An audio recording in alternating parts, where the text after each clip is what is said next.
Good afternoon, everybody. I think after the extensive scientific talk, I'm a little bit going back in time.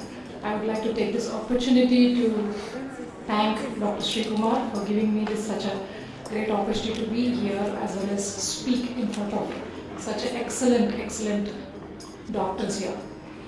So when I was thinking of my topic, what should I speak? Oh my God, everybody's here speaking about methylation. I said, I'm not experienced as much as all these great doctors here, but I said, I will just speak what I have experienced myself with my patients. So, as Dr. Kritika has already introduced my topic, which is the gut, skin and brain axis that I'm talking about, when she said that please look at your gut when you're thinking about your skin. Yes, I do practice some kind of aesthetic medicine, preventive and regenerative medicine. So always it's been a struggle for me. Without looking at the gut to treat the skin, I always fail. So that is the reason I said I need to get into this integrative medicine more into my practice. Now I thought why does gut and skin is related? I just asked one question to myself. With this research, what I found was these are the only two organs that are exposed to the external environment directly. When I say directly, all the other organs are exposed indirectly. But these are the only two organs are exposed directly. So the food that we are eating, which is taking in, so it's exposed directly. And the skin, as we all know, largest organ in the body. So that is where it made me think that it makes sense that when I look at the largest organ, that yes, because we are directly related to each other. So I said, okay, then the next thing comes is brain. I said, okay, I need to go a little bit beyond. So don't worry, I'm not going to talk about these topics, but I said, when there is direct connection between these 2 or 3 organs, they are talking to each other inside. When they are talking to each other inside, we are not paying attention. Today, we are all talking on social media. We pay so much of attention that what is going on in US and what is going on everywhere. When our internal body is integrated in such a beautiful way and it is talking to each other, so nobody has time to go with the integration. That's where I think physicians like us makes the difference. And that's why we are all here sharing the same, table here, and we are all sharing the same knowledge. So this happened to me like 10 years ago. One of my, in the OPD, I'm sitting and I'm treating my patients, and I came across all these cases on one single day in my OPD. 10 o'clock, I see a IBS. 11 o'clock, I saw a hypothyroidism or whatever hormonal imbalances. 12 o'clock, I see a autoimmune, infectious and everything. As one of the doctors said yesterday on the case reports what Dr. Kamal Kal has said and Dr. Lenny has said, these are the cases that we are going through every day. Every day. And I said myself, I am a very small doctor in a small town in one OPD clinic that I am seeing so many cases in one single day. What about the rest of the doctors around the world? So what is going on? Where did we go wrong? What did I learn in my medical school? And what am I practicing? Yes, I am lucky enough I have realized this early in only 3 to 4 years of practice that I said what I have learned is I need to look at something beyond which I have learned. This is where I started my practice in such a way. And immediately after these cases, when this is going on in my mind, what should I do? Then 1 month later, one of my friends calls me saying, my child has been diagnosed with autism. I was broken, okay. Yesterday, Dr. Kamal Kal's video, I really had tears in my eyes. I mean, what's going on? I'm sorry. Autism, if I'm a mother of two. If a kid's having autism so often as this, in US, it's every fifth child is having autism. If you have an autistic kid, I know how miserable it is because yes, I've seen many people, friends and everybody. I miss Dr. Saxena here today, is my colleague in Hyderabad, and I salute him that he's been dealing with these cases all the time. Then I had to stop my practice and I said, I have to do something different. So, I mean, this became common. Dr. Anjali Mukherjee have gone through that, so I don't need to go through that again. And this became common. Everybody, IBS, diarrhea, constipation, now the new diagnosis, leaky gut syndrome, anxiety, depression, migraines. So, where did we go wrong? What happened in this past 10, 20, 30 years that we're all going through? So this all during my research and for myself and everything like that in 1980s. So as we always talk, environmental toxin. So I want to look at very particularly really what happened. Yes, we know the environmental toxins and everything like that happened. So I had this bottle in my garden for years to cut the weed in my garden. There was weed growing. Okay? So I had to get rid of the weed. So this, I bought it myself to cut the weed. This is available in the market everywhere. So then I went out during my research, that is the chemical, that is the ingredient that goes inside that bottle. Sorry, I'm not naming any brand names here, it's just the bottle that has came up. I'm talking about the ingredient that is going, which is glyphosate. Some people have come across it, but some people must have not come across it. It's the glyphosate that is in the herbicidal, the pesticidals, that it is this is one of the ingredients that I have looked at in deeper and deeper.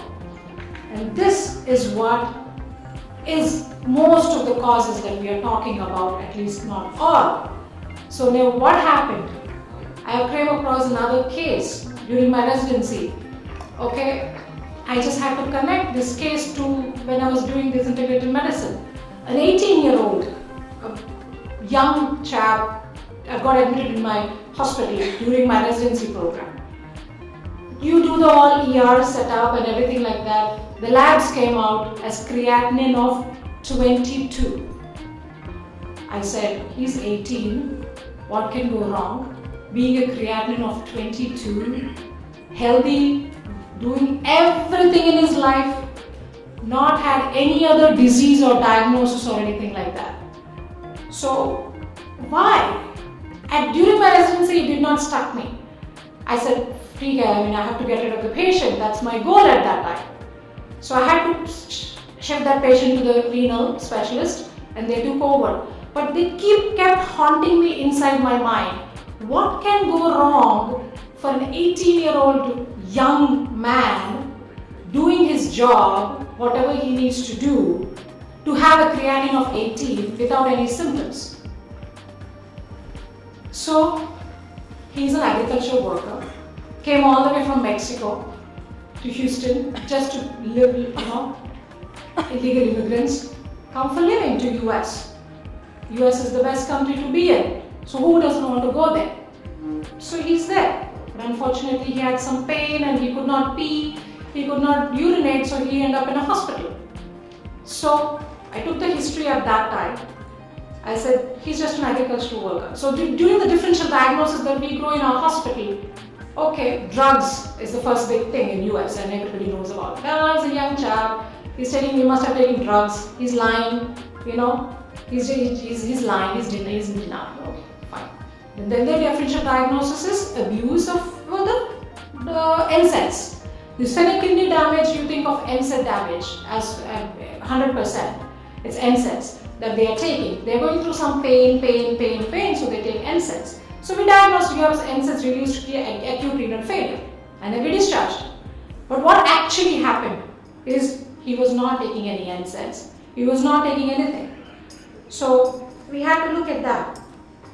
He was a farmer. When I moved to India, I saw this picture again, the hoardings. The same bottle which was in my house in America, it is now here in the hoardings for the farmers to buy. And these are our farmers taking that and going in and spraying it. This is my Mexican patient who's spraying this to his crops. Okay? This is my Indian farmer spraying the same. Do we have any precautions for them? Do we teach them how to do spraying as much as these people are educated? Or it's not education, it's awareness. See, he's not wearing anything. He cannot afford to wear anything. If it is in US, they dress up like astronauts when you're going for crop dusting. So these are the things that a single simple chemical which is in the ingredient that they want their crops to grow well, so that is their breadwinner. These are the things. So what is this actually doing? So the glyphosate is the main ingredient that is dangerous to human health. What is it causing? It's causing endocrine disruption, possibly making you fat. Causes birth defects, tumors, needs to all the metals as we talked about, and an antibiotic killing. Beneficial for which is the gut bacteria it's killing. And it has a specific link to autism. And it has a specific link to cancers. And yes, it is damaging at the cellular level. You guys all must be thinking, okay, I'm not a farmer. I don't have a garden. I am not buying this bottle to kill the weed. Understood. But what is happening? It's raining in the same crops. The glyphosate is getting washed off with the water. Okay? It's coming into our streams. It's coming onto our, tanks. It's coming onto our groundwater. And then it's coming into our taps. Especially in India, we don't have that kind of good filtration system where our government can take the responsibility of the filtration of public water. So it's coming in our taps. Yes, we don't drink them from the taps, but we bathe them, we almost inhale them, and then what is it causing? So are we in danger just because of the water that we are doing through? So how did this come out? If you breathe air and drink water, I think you should care. You need to think about these things, which we have to do. So the US Ecological Survey took 60% of the rain samples, okay? And then during the growing season in US, the glyphosate has been found in 40% of the urine samples taken from 18 different countries, especially from people who has never been handled the glyphosate, never handled in their life. Okay, so and then as well we've seen in mother's breast milk, which causing obviously the autism. So what can we do? It's always there. It cannot be washed off. Okay, it's transported from the leaves into the grains, into the fruit, into the milling, and it cannot be removed during milling or washing or cooking, and is passed on to the milk and the eggs that we eat. Again, these are all the diseases that have direct links with this single ingredient. So are we seeing all these more often? So what happened? When did it start? So from the early 80s and 90s, increased by 1500% from these years. 100 million pounds is being used everywhere into billion acres of land. During the same time, did we see the rise of these diseases? The graph speaks for it. Just see the graph that is going from 1991 to 2010. It's going higher and higher. So what does it do? Okay, I've scared you enough. So what does it do? It's the number one herbicide in use in the US and increasingly used around the world. Okay? It's been developed by some of the big companies in 1970s, introduced into the US phase in 1974, came out of the patent. Once we go finish the patent, everybody has the rights to do it. So in India, we are seeing from 2000. So it's been 16 years. That's why we are late, but we are seeing since 2000. In India, it's been patent is over, so other companies take over the rights, they can prepare anywhere. So that's where you see in other countries. So what are the crops that it's been used mostly for? Soya, corn, cotton, canola. Okay? So this is what. So how is it affecting us? Now we're talking about coming back to the methylation process. How is it affecting us? The GM industry, which is the genetically modified food industry, claims that glyphosate affects plants by the disruption of the skimiate pathway. There is one pathway called skimiate pathway, which is involved in the synthesis of essential aromatic amino acids. Now we know what are all these. They claim that it is not harmful to humans or mammals because we lack this pathway. That's what they claim. That's what they got the patent rights, that's what it passed out, that's what it is. Okay, so it did not interrupt. So what happened after now, today? It inhibits the glyphosate, that in addition it inhibits the cytochrome P50 enzymes, which you know what it is, plays a crucial role in biology, in one of which is detoxifying the xenobiotics. So it's the pathway that controls the detoxification process. By reducing the body's ability to detoxify other foodborne biochemical residue, the environmental toxin glyphosate enhances their damaging effects. So that's what is happening. Again, the negative impact of the body manifests slowly as an inflammatory damage and cellular damage that we already know. So who has this pathway?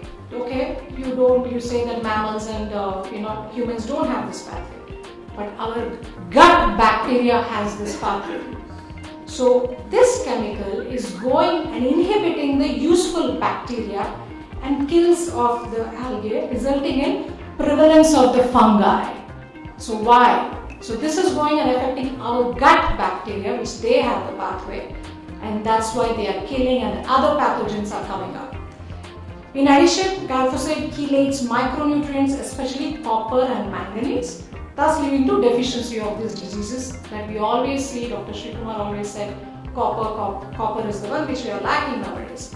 Evidence is showing a similar process taking place in the digestive tract of humans and animals, where it affects the microflora of the gastrointestinal tract.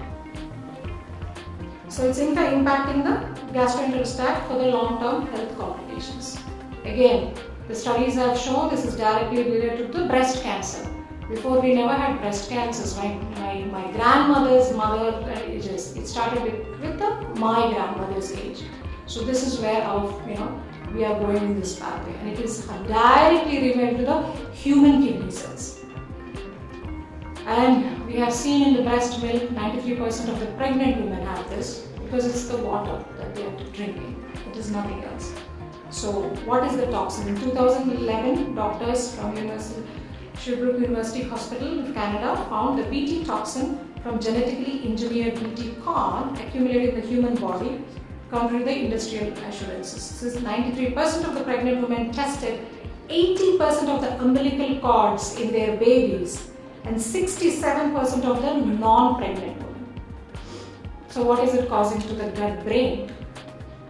In the gut brain, so the gut, again, as soon as the babies are born, that's where our gut microbia are very, very vulnerable. That's why they say breast milk, breast milk, breast milk. And that's why I say in 1 year you cannot feed any sugar molecule, because until that 1 year of age we don't make that kind of enzyme that digests our carbohydrates or sugar. So my grandmother told me that don't give rice until your child is 1 year old. Okay, that's as simple as that. She just told me that. Now why? Because our gut microbiome needs to be developed to digest our carbohydrates or any kind of sugars that we are eating. So within the first days of the life, the human gut is colonized by all this intestinal microbiome. Studies have shown the commensal, the probiotic and pathogenic bacteria in the gastrointestinal can activate neural pathways and central nervous system signaling system. That's where the autism is developed, because it is affecting the signaling system. Did you ever see a child diagnosed of autism before 3 years, 4 years? No, the child is normal. It's getting delayed after 1 year, delay walking, delay speaking. That's all we have realized, plus 2 years. So the diagnosis comes 3, 4, 5, 6, 7 years. So it is that 1 year time during the delivery, and during that 1 year the baby needs to be taken care, is the most important for the future of the child.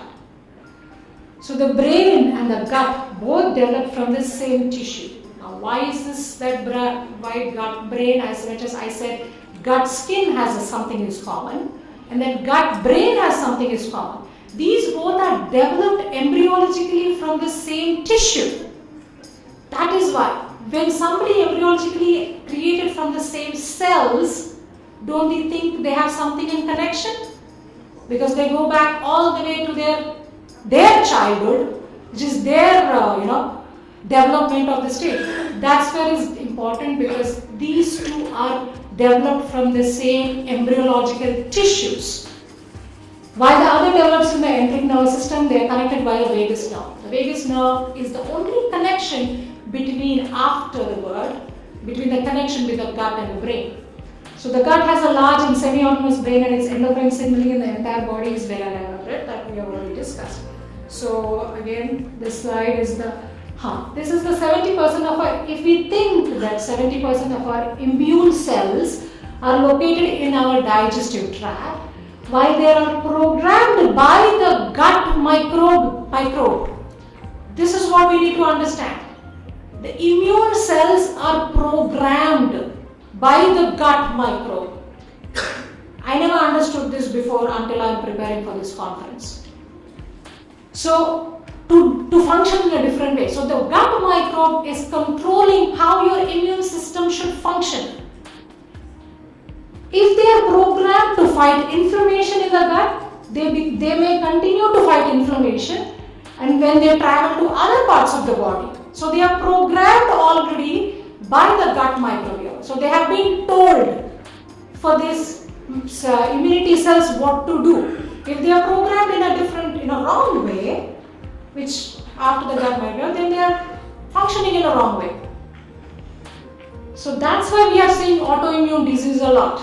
So this connection I made is like, okay, this is the reason that the autoimmune problems have become more. Changes in the gut microbial communities can cause immune dysfunction, leading to autoimmune.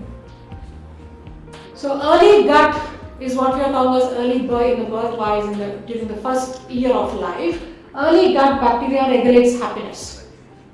So scientists have shown that the brain levels of serotonin, the happy hormone, are regulated by the amount of bacteria in the gut during early life. Normal adult brain function depends on the presence of gut microbes during development. The research have multiple health implications that shows that manipulation of the bacteria, so we are manipulating it by the antibiotics, by the diet, by the infection, can have provoked knock-on effects on the brain function, mental well-being, including developing micro-based strategies for the treatment of brain disorders. So these are the biomarkers of serum which correlated and coincided with the studies that we have seen with the glyphosate. Whatever the glyphosate is killing, that is the same biomarkers available in the autism lacking. So we all know the zinc, iron, vitamin D, we've been talking for three days now. So improved immune function, high serum nitrate ammonia. So this can be explained by the glyphosate biological systems. So the main toxic effects of are kills beneficial gut bacteria and allows other pathogens to grow, interfering with the function of cytochrome P450. Chelates important minerals, interferes with synthesis of aromatic amino acids and methionine, disrupts the sulfate synthesis and sulfate transport. We all talked about vitamin D. We had enough knowledge now to do vitamin D and the doses and all. And yes, this is also being interfered by the same chemical. So did we check vitamin D during our medical schools? I don't remember I checked anybody's vitamin D levels during my medical school or my residency program. We have been educated them to check more. Why? Because of this. That is the epidemic, now we call it, that going on about vitamin D, vitamin D, vitamin D. This could be the cause. So how glyphosate depletes the serotonin and melatonin, because I was talking about the gut-brain axis and the Alzheimer's that we are seeing more. Yes, our lifespan has increased, but at the same time Alzheimer's have been increased. So obesity, depression, Alzheimer's and violent behavior. This is very common in the US. The behavioral, violent behavior. Nobody purposely behaves violently. They don't want to behave, so they are taking drugs and all. We are not talking about that, but you don't know why they are behaving violently. The kids, the autistic kids, the mother kind of don't know what makes him go wrong. We don't know. So this could be one of the pathways of tryptophan, dietary sources, and serotonin and melatonin. Okay, obesity switch. We already talked about this by Dr. Anjali. Loss of beneficial bacteria.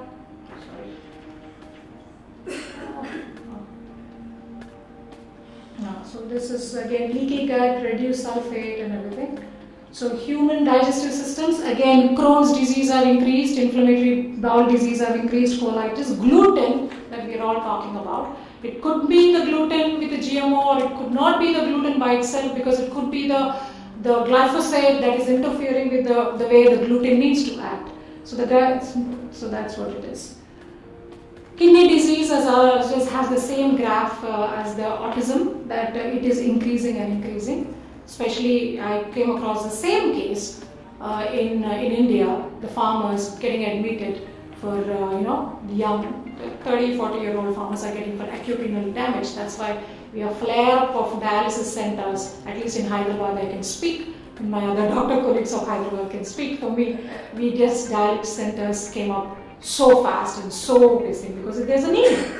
Where are these patients coming from? All the way from the villages. All 80% of the patients are coming from the villages to get dialysis. Can you imagine? So, our other mammals, are they eating the same? Yes.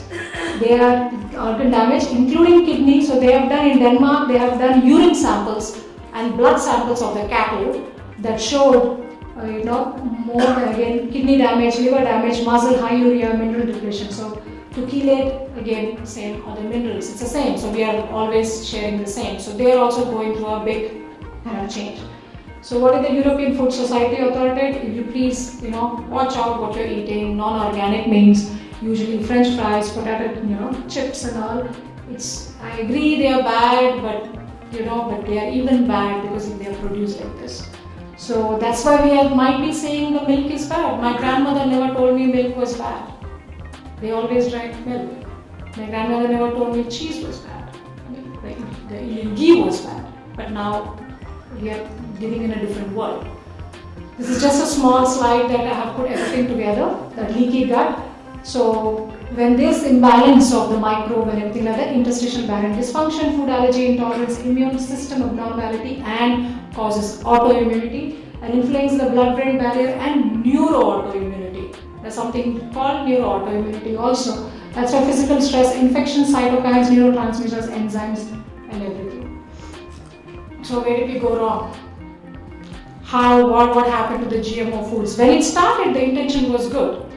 Okay, when the GMO foods came out within 1960s and 70s, the intention was fair enough, but we did not know how it's going to react because the population is increasing and increasing. The food, it's not available. The food is not available, so they have to come up with some kind of food. So the intention was good, but the result was bad. So again, GMO crops yield, because of the yield, we needed more yield. To cut down that, we come up with some more pesticides, which is more toxic than the GMO by itself. So that's where the super weeds. Now the super weeds started coming up. These are all the insects and everything we used to see in our parks when we used to go in the night, but this is what it is today. So it is killing our natural habitat. So eventually we will not have this by the time my kids are older. This is what I used to see when I used to drive to the farms and all on the windshield. But are we seeing that now? We are not seeing that. My daughter's favorite ladybug. Can she even see a ladybug how it looks like? I can't find it. She has to look at the image only. I could not make her feel how beautiful that is. So this is what we should be alarmed. Butterflies, okay, lacking of the moths, again disappearing of everything, of whatever we have seen as a child. And this is what I see in my corn, that we grow. But do I have a hand of what pesticides I need to use? But this is what is going on in the villages. The same fungus, it's in our gut. That's why we're having the yeast that we all doctors trying to treat the leaky gut syndrome. The bats, again, this just the bats that I want to come across is hibernation. They are lacking melatonin deficiency is happening in them because there is no melatonin. They are not sleeping in the mornings. So I just want to add on what Dr. Suresh has told yesterday for the sleep. Infertility. Yes, every child nowadays, every patient I see nowadays, I see from a 12, 13, 14-year-old a PCOD patient to all the way to a menopausal patient. So as the goes by, the infertility is very, very common. Okay, why is it common? Male infertility has become common at the same time because it dropped because of the same thing. Liver, LFTs rising, NASH, non-alcohol, they don't drink alcohol, so why are they having? We have come across every day. This is just one sentence that I want to, specific on. The last one, the 15% of the microRNA that is circulating in your bloodstream today are from the bacteria in your own gut. So your DNA is also related to your gut because that microbe is what is controlling everything. So the bacterial genome is turning on and off of the human genes. Again, nutrients, again, fungal. So the fungus became everywhere. It is spread to the animals, plants, and the ecosystem of health. Okay. And these are the GMO nutrient deficiencies, the sulfur, the zinc, the iron, copper. We already know this. So I'm just rushing through it. This is again simply put slide with the dysbiosis, the metabolic, cytokines and the PANs, heart disease, liver, brain, prostate, so everything is getting hit. So one final message, I say yes, organic, yes, we should go organic, but there is something beyond too. You should think global, but always please try to eat local. That's why I love coming to Dr. Shrikumar's conference because I get the Kerala food. Okay, because I always eat appam only here because it is local. When you're in this temperature, what you eat, if you're eating let's say a lasagna in Kerala, we are breathing the same air, so it's not going to get digested. So whenever you are local, try to eat your local foods. Okay, so that's what it is. So please always think what's on your plate. I'm going to tell you what should be on your plate too. Sorry, Dr. Francis, little bit of time. Okay, So what should we do? Okay, and everybody is scared enough to say, okay, what should we eat? So I have taken back in time, back in time, way to my grandmother's kitchen. What should I eat? What should I feed my kids? I came across this article which is very, very recent. They are doing a lot of research on fermented foods, which we Indians, we always ate fermented foods for your breakfast, pickles for your lunch, lassi, buttermilk, curd. This has always been part of our culture. This is a main study just published in January 2015 that on the fermented foods. So I just want to point out the red one. The fermented foods have been well established part of the human diet for thousands of years without much of an appreciation for understanding of or their underlying microbiological function, which are very, very useful. So I'm connecting the same, how your microbiomes can, protective bacteria are helpful. So the use of many organisms derived from this food, application of this probiotics. So the studies have revealed that there is a lot of probiotics in this. Despite many benefits of fermented foods, their recommendation consumption has not been wisely translated as globally due to the global influence of the body itself. So I looked at what are the, I know about India, so what about other countries? Everybody had their own fermented foods culturally. Every country had their own culture foods, fermented foods, which has been disappeared now. This is a long list, but I'm just going through one, which if anybody is whatever country you can look for. But this is, again, ancestral diet. I looked at the ancestral diet that we can go back and say, what can we, go back in time? Because today, we don't have time to go and talk to our grandparents or, we don't have time. They live somewhere else. And then I think I have Dr. Google with me. So why should I need them? Why should I need them? They don't know anything about anything. They don't know what's going on in the world. Social media is there. So we are going ahead, but we are lacking something behind. They are not going to be there for such a long time to transfer the knowledge to you, which you have to be going to the next generation. So this is what we are missing. So, Romans had sauces and, ancient Indians always had pre-dinner yogurt drink. Pre-dinner yogurt drink. This is always they had. And the Bulgarians had something called kefir. We are working on this, Leroy and we are working on this fermented foods personally for ourselves. Okay, this is called something called kefir. It's again, you can look it up. It's all over there, but it's not in the market yet. But this has been in the culture already. So fermented foods choke full of probiotics or good bacteria. A pyramid of research has demonstrated how the ideal balance of good and bad bacteria in your gut forms the foundation of physical, mental, and emotional well-being. This is what I want to say. So this is the kefir, which is now again available in the market. So both kefir and yogurt improve your lactose digestion simply because some of the bacterial cells give up their lives in the intestinal tract, release their enzymes and digest the lactose.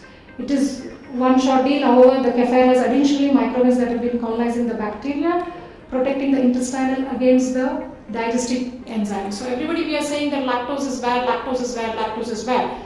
The bacteria that needs to digest the lactose has been gone. So that's why the lactose became bad.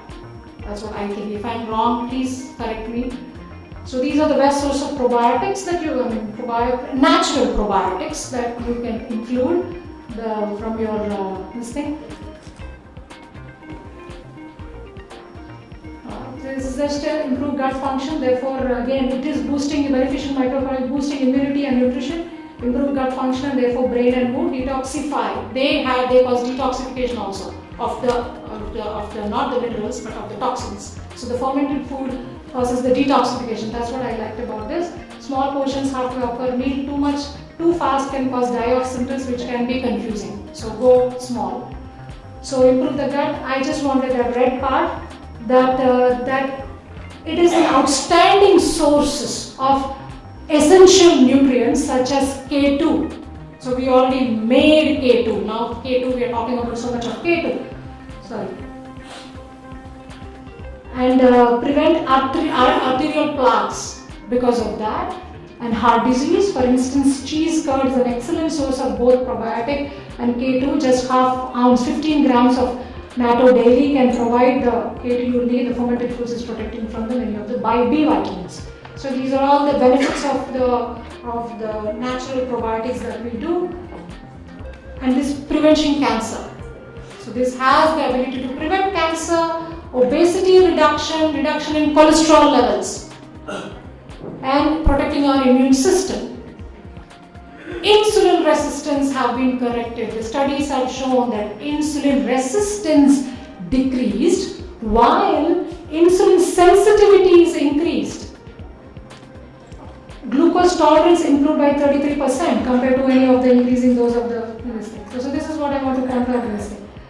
These are the studies that have shown that they have looked at all the countries and their own cultured foods. So there's one, this we always used to listen to, read in the medical schools saying that the Chinese are more prone to esophageal cancer because they eat a lot of smoked fish or fermented foods, fermented smoked fish. So this is the only one so far that out of the list of the fermented foods that cause adverse effect.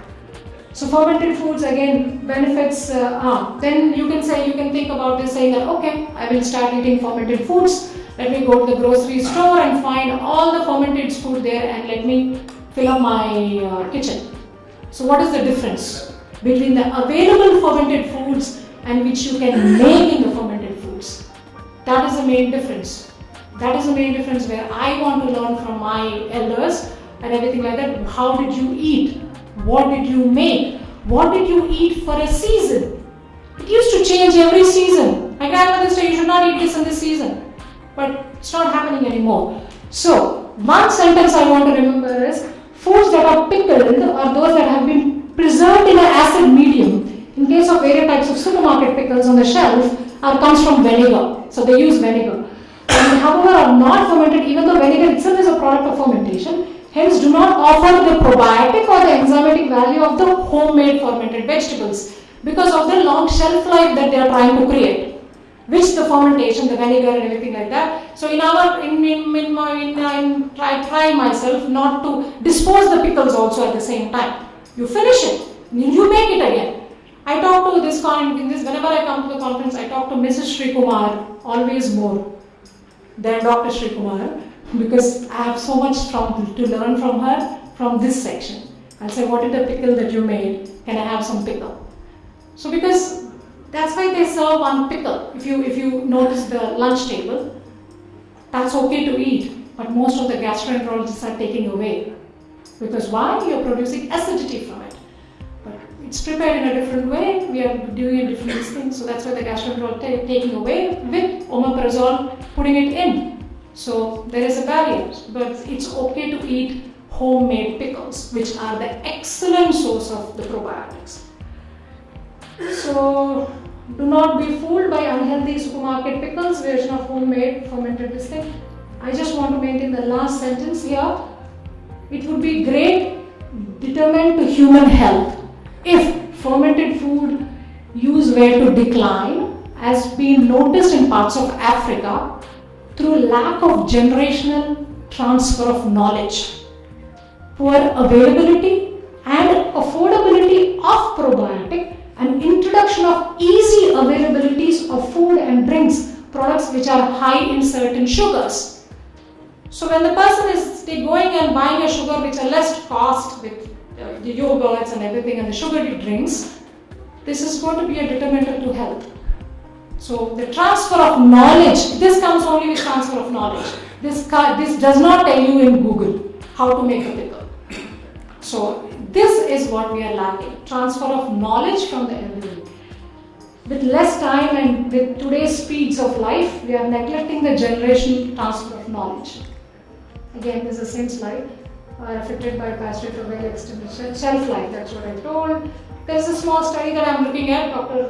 Natasha Campbell-Medwick, she's a neurosurgeon. She's looking at the diet for autism. So I'm also looking at it. It's called GAPS diet. Still yet to research. If anybody wants to do this for autism, people are getting better. It's something called GAPS diet, which is by Dr. Natasha. So she's doing an excellent work. So I'm looking at that if anybody wants anything like that. So we talked enough about, there are more 2 slides, I'm done. I've talked enough about past and present and everything.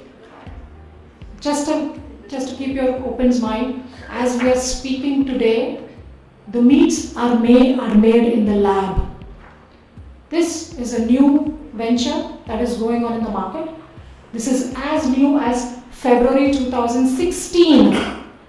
February 2016, they came up with first test tube meatball. Test tube meatball. Okay? World's first lab grown. So startups, everybody, we are learning about startups and startups and startups. So startups claims that lab grown meat will be on the shelf within 3 years, and says raising animals to eat will soon be unthinkable. I and you will not see this, but I am worried about my grandkids. I will not be there, but I still care about my grandkids. This is absolutely the future of medicine. That's what the CEO of the company is saying. Okay? We plan to do the meat industry what the car did to the horse and buggies. This is what a big claim in the sentence, and this I have seen live while they are doing it. It's just February 2016. They have got a lot of funding after they released this news. So this is the future. The firm is growing real meat in small quantities using cells from the cows, pigs and chickens, and he reveals that the stem cells and all, how we already know stem cells. So it's the same stem cell technology that we are using to do that. So we will see that very soon. You will see this in your market, in your Burger King and McDonald's. You will have an option and to eat that or this.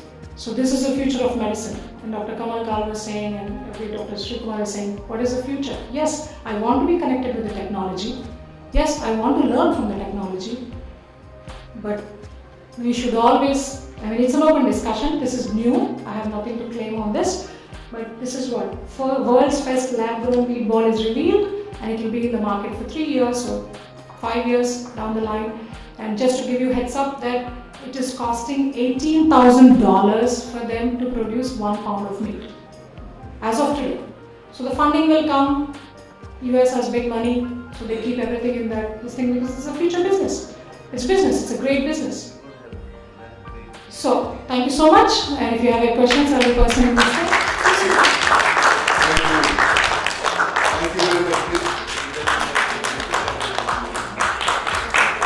Thank you very much, Dr. Sudha. A wonderful speech.